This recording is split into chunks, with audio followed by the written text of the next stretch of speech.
The message we want to communicate and to convey with Chiaroscuro is that both art and perfume are polyfacetical, just like people.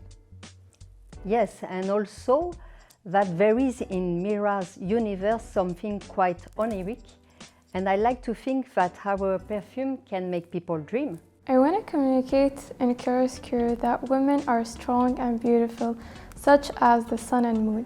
The sun have the strength and power, and the moon have the beauty and calmness. And women have both, and they can do anything in this world.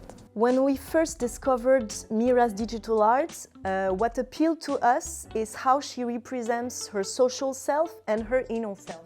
That's why we understood that our work had to express an olfactive duality. Duality is referred to have two different parts, which is opposite, just like dark and light.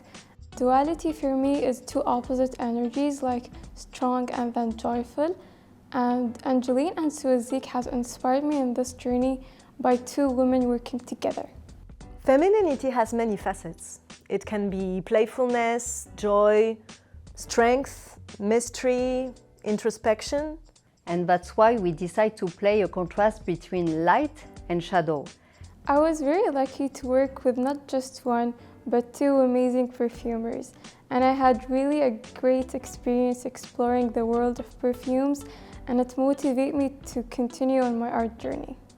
What inspired me most in Meera's work is these two possible levels of reading she has. She conveys ideas of strength and fragility, and also tradition and modernity. The word inspirational appeals to the whole experience because Angéline and Soizic have showed me how two women can work together and produce this amazing, beautiful perfume.